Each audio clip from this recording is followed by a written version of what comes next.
저는 한국학습자의 언어발달 지표인데요. 지금 방금 앞에서 정확성을 발표를 하셨는데 그것과 관련해서 이제 복잡성이라는 게 있습니다.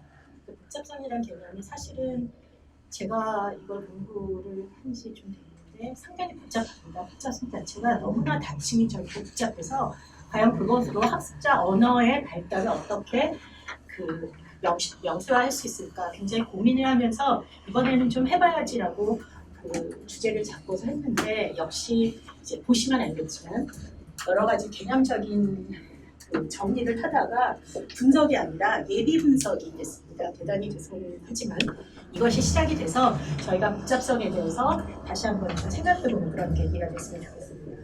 언어 발달과 복잡성의 관계에 대해서 생각해보고요. 이론적인 어떤 흐름 속에서 복잡성이 어떤 위치를 차지하는가, 개념이 얼마나 복잡한지 개념을 가지고 보겠습니다. 다 취미적이고요.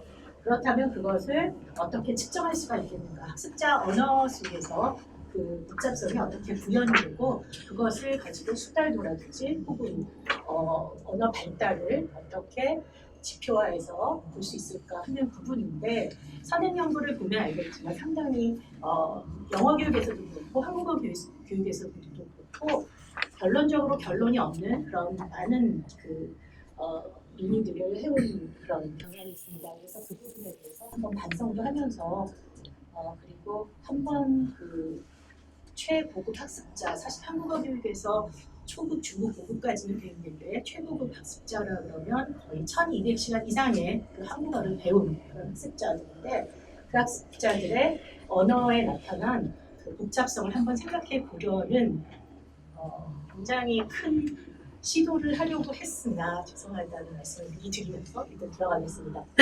지금 방금 선생님께서 말씀해 주신 게 정확성, 규범성에 관한 것인데요.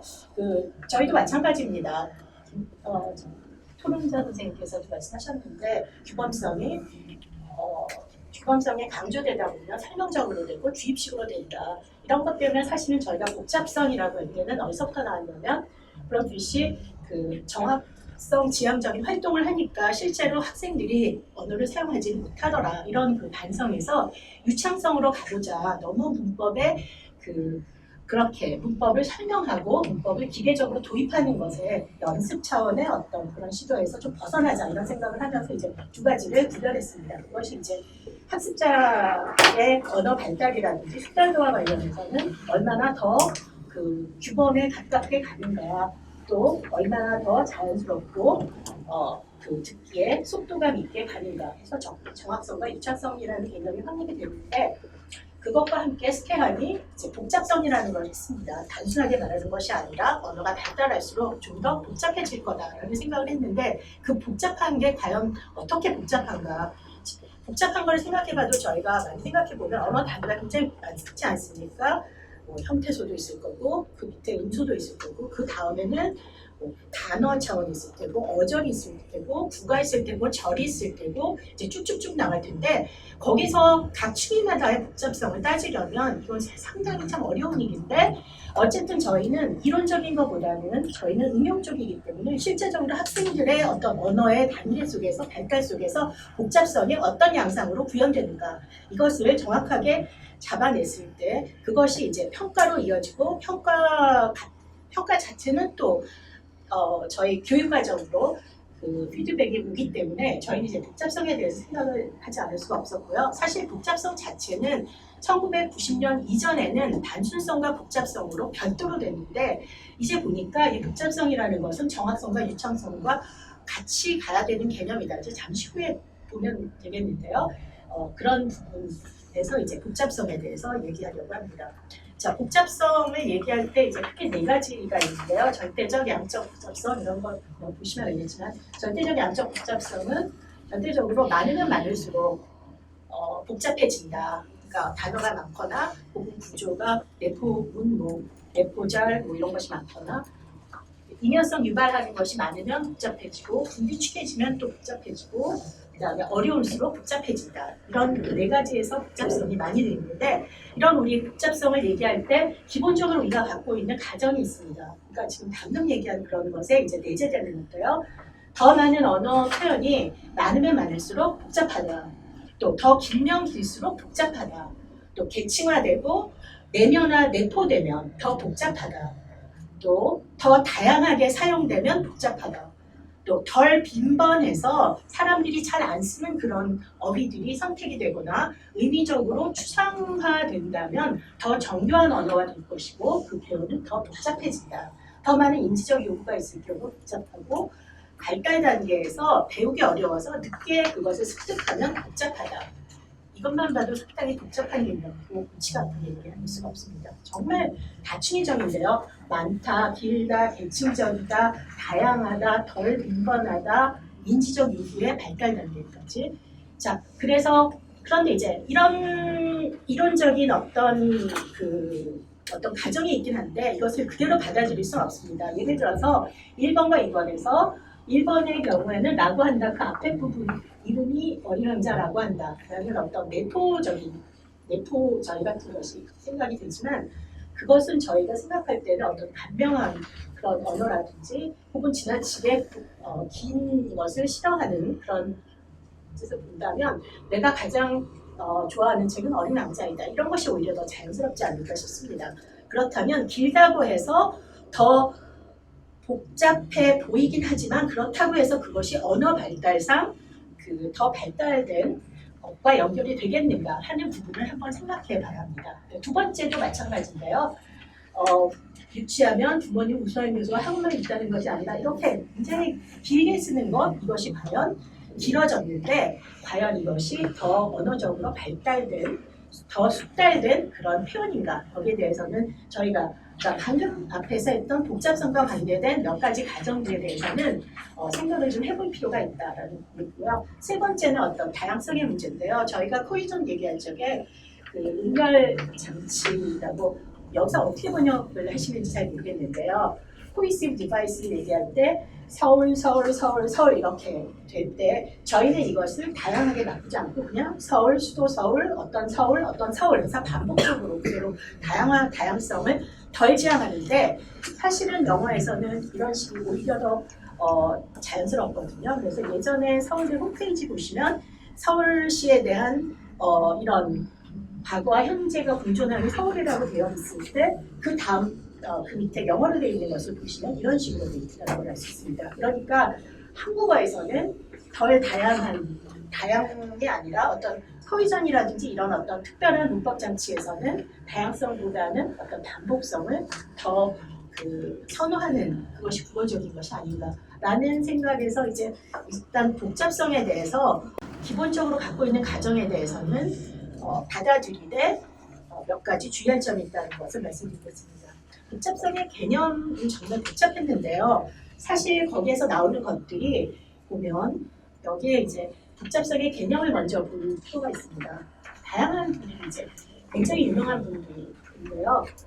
그러니까 정교한 언어를 생산하는 그런 정도, 그 다음에 도전적이고 어려운 언어를 사용하는 것, 그 다음에 와이드 버라이어티니까 상당히 광범위한 범위가 넓은 그런 다양성을 갖춘 것을 의미한다든지 형식을 어떤 형태들을 더 많이 사용하는 것, 약간 뭔가 동어반복적이거나 수능적인 의미인데 복잡할 때 이제 복잡하다 그런 얘기를 했고요. 대등 접속이나 중속 접속 같은 것을 어느 정도 사용하는가 그런 것과 관련해서 복잡을 얘기하고 있는데 이런 복잡을 본다면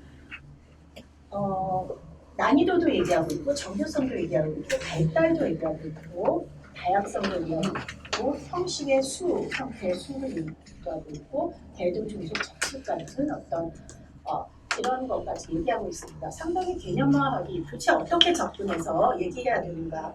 그러니까 보통 뭐에 대해서 얘기하자면 그것을 이루는 구인이 분명히 존재를 하는데 이것이 복잡성 개념에서 이 구인이 복잡하다라는 것 하나로 전부가 다 들어가 있거든요. 이런 것이 상당히 복잡하고 어려운 문제인 것 같아요. 그래서 거기에 또 사실은 우리가 복잡성을 얘기할 때 제2언어 수행을 얘기하고요. 퍼포먼스를 얘기하고 그다음에 숙달도도 얘기합니다. 또 언어 발달의 어떤 지표라는 어떤 차원을 얘기해서 각각 앞에서 얘기했던 복잡성을 개념화하고 가리키는 그런 용어들이 여기에 어느 다 어느 쪽으로든 이렇게 들어가게 돼 있는데요. 그렇게 이제 복잡성은 다차원적이고 다층위적인 개념이다라는 것을 이해를 한다면 그 다음에는 과연 이걸 개념화 여기에서 이제 개념화를 더 들어간다면 개인적으로 제가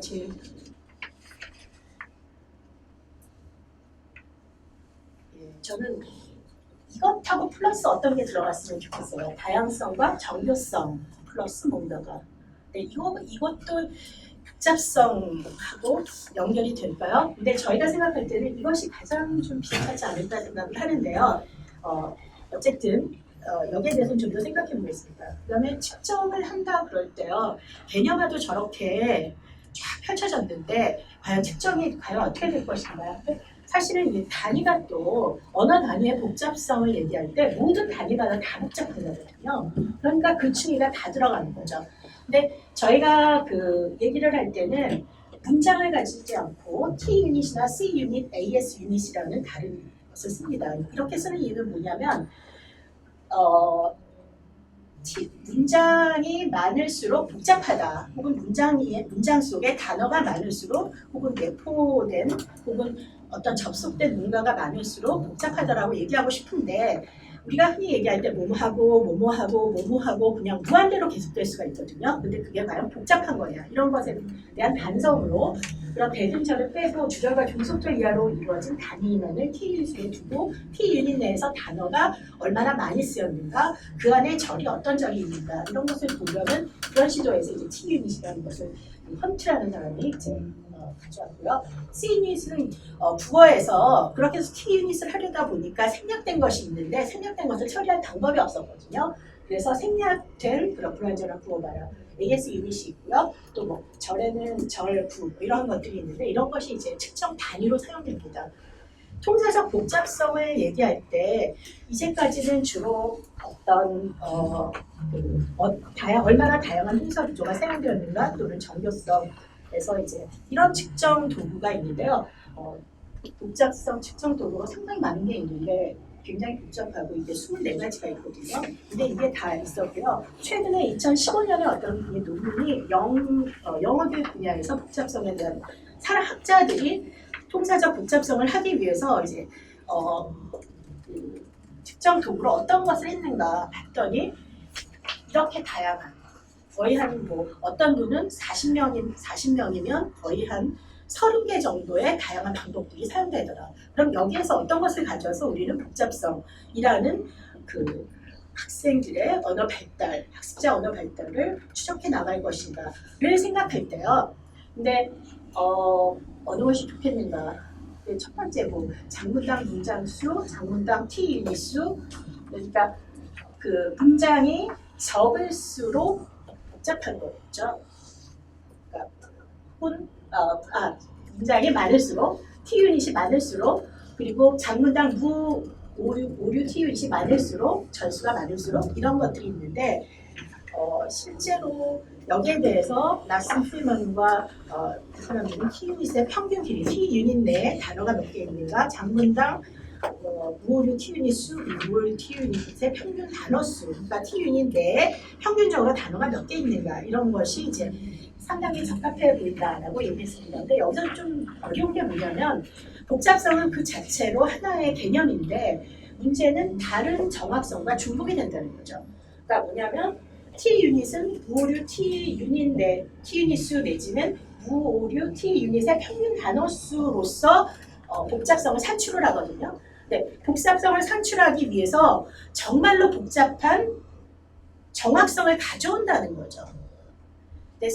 지금 방금 전에 이제 선생님께서 한 것 중에 성취기준을 얘기하시면서 무엇을 할 수 있다라고 얘기했거든요. 근데 저희는 사실은 할 수 있다는 게 상당히 복잡하다고 생각을 해요. 그러니까 왜냐하면 우리는 U자형 발달 곡선이 있어서 초기에는 들으면 거의 100%의 정확성으로 갔다가 점점 정확성이 떨어지다가 복습하면서 정확성이 올라가거든요.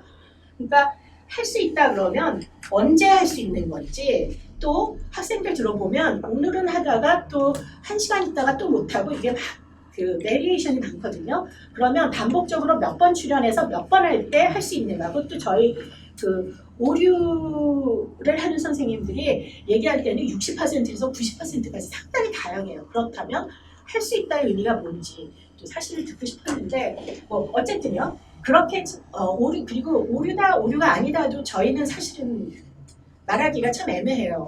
그러니까 어쨌든 오류가 아니다라는 것을 얘기하기 어려운 어떤 것들도 있는데 어쨌든 간에 더 중요한 건 뭐냐면 복잡성을 얘기할 때 왜 정확성이라는 더 어려운 걸 또 갖고 오느냐라는 점인데 그런데 사실 복잡성의 어떤 개별적인 특징, 백사적인 특징이 잘 드러나지 않을 우려가 있다는 생각을 하게 되는데요. 근데 또 이 정확성이라는 걸 안 가져왔을 때 문제가 있습니다. 그러니까 뭐냐면 복잡성이라는 거는 더 복잡한 언어 표현을 사용한다는 건데 복잡성이라는 것 자체가 언어가 발달되는 거라는 거거든요. 근데 그 오류라는 거는 발달이 퇴행하거나 정체된 상태인데 발달이 안 된 것을 가지고 발달과 관련된 복잡성을 분석한다는 게 사실은 맞지 않기 때문에 결국은 저럴 수밖에 없나라는 생각을 하고요. 사실은 유창성을 얘기할 때도 부호리의 개념이 같이 와서 이제 하고 있습니다. 이거를 보면은 4번 같은 경우 보시면 학생의 리더십의 조건인데요. 리더십 무엇인지 생각하면 어떤 목적으로 시키는 능력이고 정말 뭐냐면 굉장히 유창해서요. 거의 휴지 없이 얘기를 했고 여기를 보고 있으면 명사절, 관형사절, 종속절, 인용절 다 쓰이고 있습니다. 그럼에도 불구하고 이걸 보고 과연 복잡하고 언어를 잘 구사하는가, 발달했는가라고 얘기할 수가 없거든요. 그러면 이제 오류를 어쩔 수 없이 가져야 되는구나라는 고민을 하게 되고 그런 점이 참 골치 아픈데 또 하나는요. 그럼 이제 오류를 빼자. 유창성을 할 때처럼 부오류 음절로 유창성을 따지는 것처럼 이것도 빼자라고 하면 5번 같은 경우에 메뉴에서 곡이 완전히 제외할 필요가 있다. 아주 그 국소적인 작은 오류인지 실수인지가 보이는데 이것 때문에 이걸 또 부오류 T 유닛만을 따지면 이것도 또 이런 거를 계속하는 학생들한테는 이거 빵점 맞는 거거든요. 그러니까 실제로 언어 발달이 됐다라고 느끼지만 언어가 발달했다고 느끼지만 이런 경우에는 또 발달이 안 된 것으로 하니까 결국은 정확성과 복잡성의 관계 설정에 대해서도 또 숙제가 된다라는 생각을 했습니다. 어쨌든 문장당 단어 어절수, 문장당 대등절, 내포절수, 절당 단어수로 측정하고 문장 단위당 단어 형태소수가 형태수가 몇 개 있는지 많으면 많을수록 또 내포된 것이 많을수록 이제 언어의 성장 수준을 보여준다라고 해서 통찰적 복잡성을 얘기를 하는데요. 실제로 저희가 시간이 없으니까 그다음에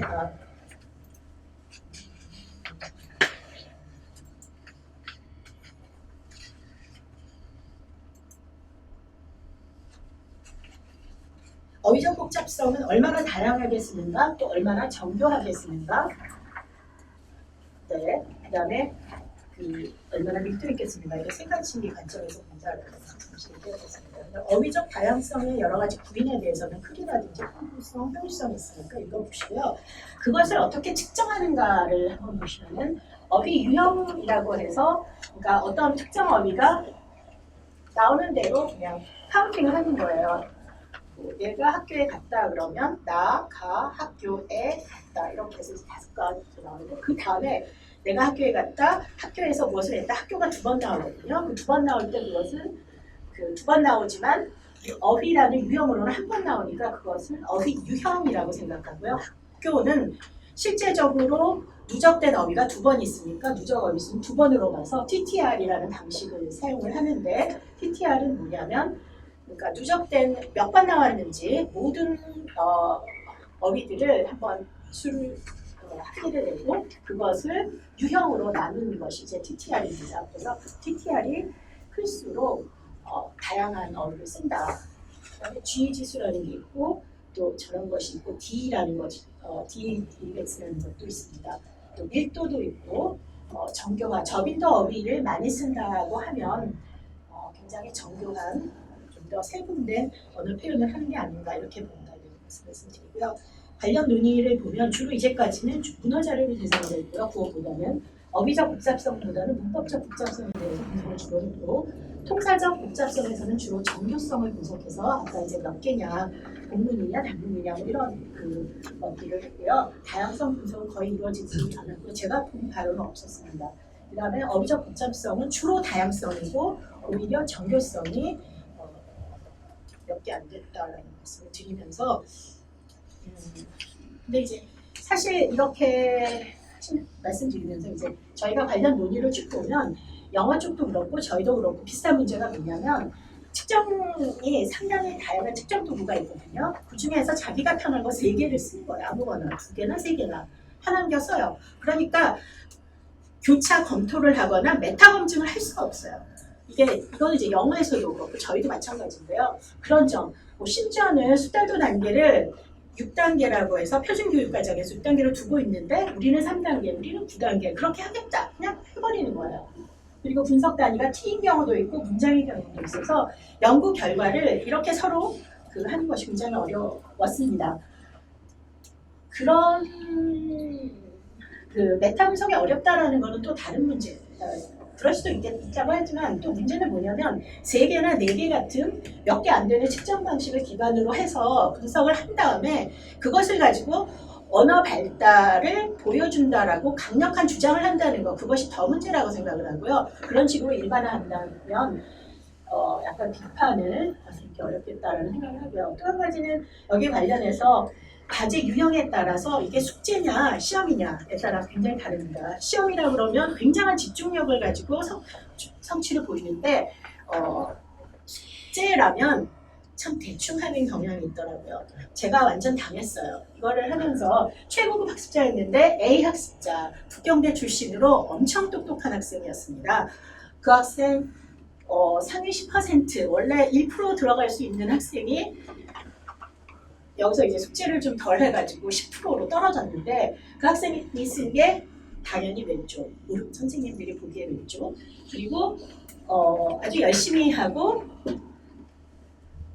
명랑한 학생 상위 60%지만 거의 뭐 50%에서 노력 점수로 되는 학생의 숙제 점수였는데 이 학생은 숙제는 그렇게 열심히 하고 싶지는 않지만 많이는 내고 싶었던 거야. 할 말은 다 하고 싶어서 자료를 3,306어절이나 냈고요. 이 학생은 732어절로 이렇게 소략하게 됐습니다. 자, 이것을 보신다면 어느 게 더 복잡성이 높다라고 할까요? A를 듣고 싶겠는데 문제는 뭐냐면 이 A 학생은 보고 있으면 모든 절마다 전부 사소한 오류들이 다 있습니다. 사소한 오류들. 예를 들어서 뭐뭐 한다. 국가마다 다르다라고 했는데 그 다음 보면은 큰 차이가 있음을 보여줍니다. 그래서 이제 생각나는 대로 막 쓰는 거예요. 자기의 생각을 기준으로 막 쓰니까 문법적으로는 이런 것들이 뭐 지방 정부 능이 뭐 이런 것들 이런 사소한 오류들이 굉장히 많고요. 이 학생은 깔끔해요. 비교적 오류들이 없어요. 그래서 보니까 이 A 학생과 B 학생의 복잡성을 생각하니까 뭐냐면 A 학생의 경우는 문장이나 혹은 T 유닛에서 단어 수가 A 학생이 월등히 많습니다. 단어 수가 T 유닛당 단어 수를 보시면 어디나요? 여기 T 유닛당 단어 수 잠깐만요. 24개나 돼가지고요. 저도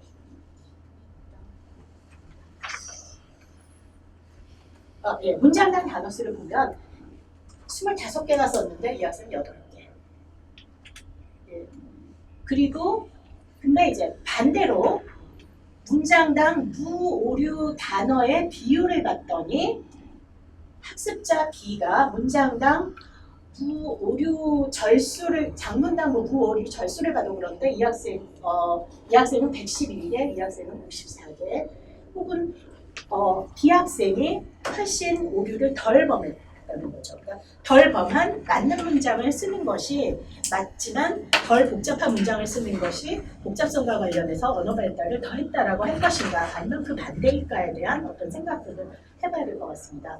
T인의 평균 길이를 보면은 학습자 A가 훨씬 깁니다. 훨씬 길고 또 오류가 없는 것으로 간다면 또 비학습자가 오류가 없습니다. 그러니까 쉬운 것을 오류 없이 쓰는 거고 어려운 것을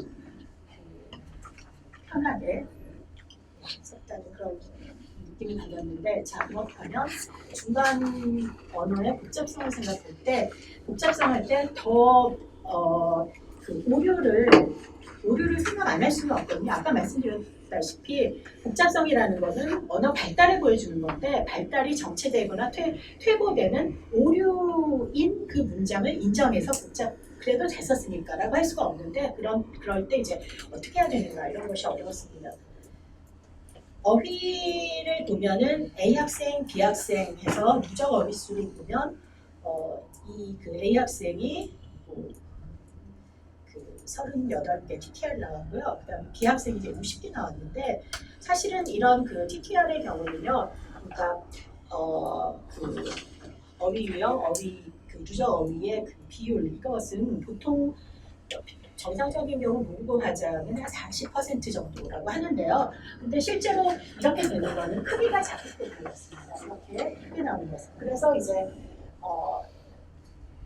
G 지수라든지 다른 지수를 써야 됩니다. 정교성을 보면은 이 학생 6 플러스 수준의 어휘가 거의 뭐 우리 학생 수준의 어휘들이 상당히 많이 나오고 있습니다. 그런데 이 학생은 그냥 이런 정도, 보통 일상생활에서 쓸 법한 조금 어려운 어휘를 쓰고 있고, 따라서 정교성을 보면은 이제 A 학생이 훨씬 높아야 되는데, 문제는 그 전체적으로 누적 어휘 수가 많다 보니까 정교성이 있는 이 어휘들, 저빈도 어휘들이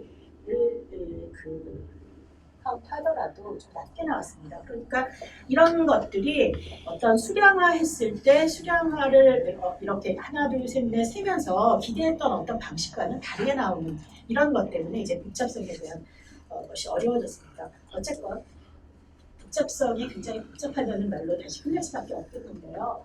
네, 복잡성 연구는 사실은 중요합니다. 왜냐하면 복잡성은 어떤 것이 어떻게 복잡하게 나아가는 거에서 어떤 것, 그 대상에 대한, 중간 언어 대상에 대한 그 접근을 가능하게 한다는 점이 하나 있고요. 그 다음에 바뀌는 변화를 본다는 것, 언어 발달의 변화를 본다는 점에서 그 전이론의 습득 대상과 습득 과정을 살핀다는 점에서 이제 그 중간 언어 습득론에서 굉장히 중요하다고 얘기를 하고 있는데, 말씀드렸던 대로 개념 자체가 정말 복잡하고요. 다층이적인데 그것을 하나로 묶을 수 있는 어떤 방법이 있는가. 그 다음에 측정 도구가 여기에는 뭐 24개에다가 어휘까지 하면 소개한 것만 해도 제가 5개인데요. 과연 메타 언어가 가능한, 어떻게 모아지는 연구가 가능할 것이나, 결과 해석은 또 3개 가지고 언어 발달은 어떻게 됐다라고 굉장히 용감하게 결론을 내리는 그런 논의들이 많은데, 이런 부분을 어떻게 피해갈 수가 있을까. 발달 단계에서 정확성과 어떻게 연결을 시켜서 복잡성의 어떤 특징적인 어떤 발달을 추적할 수 있을까에 대한 논의는 시간이 있다면 다음에 한번 살펴보겠습니다. 네, 선생님이 복잡하기 때문에 이렇게 자료를 마지막 슬라이드를 보면서 감동을 받았고, 그리고 제가 궁금했던 것들을 중간중간 얘기를 좀 해주셨어요. 일단은 우리가 한국교육에서 중간언어 관련된 연구를 안경환 선생님이 2003년에 어휘론으로 논문을 쓰시면서 하게 저도 굉장히 도움을 많이 받았고 그랬습니다. 그런데 이번 연구는 어떤 차별성이 있냐라고 생각해 봤을 때 지금까지 연구해온 것들에 대한 새로운 방향성을 좀 제시할 수 있다는 점과, 그리고 우리가 정량적인 지표를 무시할 수 없는데 그런 것들에 대해 그런 지표를 통해 직관적인 언어 발달을 도출할 수 있다는 점, 만약에 이 연구가 이루어진다면 굉장히 큰 현장에서도 도움을 받을 수 있을 것 같다는 생각을 하고 있습니다. 그런데 전체적으로 봤을 때 아직까지 문제가 되는 용어들, 그러니까 유창성이라든지 정확성도 마찬가지로 특히 유창성도 용어에 대한 개념 정립들이 되게 논쟁 속에 있고, 하지만 오늘은 정확성 기반이라고 다들 말씀하시는 것 같으니까 네, 그렇게 합의를 할 수 있다고 하더라도 복잡성은 훨씬 더 어려워 보입니다. 네, 그리고 아까 보여주신 그런 다양한 복잡성 지표 중에서 과연 어떤 지표가 학습자들의 중간 언어를 예측해낼 수 있는지에 대한 예측력 부분, 그리고 그러한 지표들이 한국어의 특성이 반영된 것인가에 대한 부분, 그 선생님 아까 이제 다양성 부분 그 부분도 말씀하셨는데 그런 검증 과정이 반드시 필요한 것이 아닌가라는 생각을 하고, 그리고 선생님이 그 연구의 시작을 하시는 거라고 생각을 합니다. 제가 이제 선생님한테 제목을 먼저 받고 관련 연구물들을 봤더니 그래도 연구들이 뜨문뜨문 나오다가 2016년하고 17년에 박사 논문 2편이 나와서 좀 복잡성에 대한 본격적인 논의들이 시작되지 않았나라는 생각이 드는데, 아까 선생님 말씀하신 부족한 부분들, 뭔가 아직 답답한 내용들이 오늘 선생님 발표에서 좀 많이 해소되었습니다. 그런데 제가 궁금한 것은 이제 대상 학습자를 최상급, 최고급 학습자의 장문에서 찾았는데 왜 고급자, 최고급 단계 학습자의 그래서의 복잡성을 살피고 했는지가 좀 궁금합니다. 아주 냉정하게는 전 등급을 다 보고 표본도 이렇게 많고 해야 되지만 지금 연구의 시작이기 때문에 보통 중간 언어 발달이라는 측면에서 언어 자료를 분석할 때는 아까 U-shape 패턴 말씀하셨는데 약간 어트리션도 있고 하는 중급 전반 혹은 정확성으로 진입하고 있는 고급 학생들에서 더 많은 함의를 찾을 수 있지 않을까라는 생각이 드는데, 아마 선생님은 그 오류 부분 때문에 더 정확성의 단계로 가지 않았다는 생각이 듭니다. 이 등급이 저희가 국제통역 한국 표준교육과정에서 이야기할 때는 거의 습득이 완료된 상태인데 글을 보니 아직 가르칠 게 더 많은 것인가라는 생각도 들었는데, 그런 완습의 단계로 볼 수 있는 그 단계를 선생님이 삼으신 이유에 대해서 들어보고 싶고요. 그리고 아까 TTR 그 값에 대해서 저도 궁금했는데 아마 이제 저 그 생각했거든요. 전체적인 작문의 길이 때문에 영향을 받는 것이 아닌가라고 했는데, 혹시 과제로 주셨다면 과제를 낼 때 어느 정도 써와라 라는 그런 제한점이 있으셨는지 그런 게 궁금합니다. 그리고 저빈도어의 출현을 보여주셨는데 어휘 사용에 대해서는 적절성이 굉장히 중요하기 때문에 그 저빈도어의가 맥락에서 적절하게 사용되었는지에 대한 부분은 또 우리가 어떻게 검증해낼 수 있는지에 대한 고민도 좀 들었습니다. 사실 되게 선생님 토론 맡으면서 계속 그 뒤가 너무 궁금하고 글을 조금씩 보내주셨거든요. 계속. 그래서 오늘 발표를 들으면서 최종적으로 향후에 꼭 반드시 선생님이 연구를 하시면 저도 그것에 기반해서 조금 복잡성과 관련된 연구들을 지금까지 해왔던 오류 연구를 좀 배신하고 넘어가 볼까 그런 생각도 듭니다.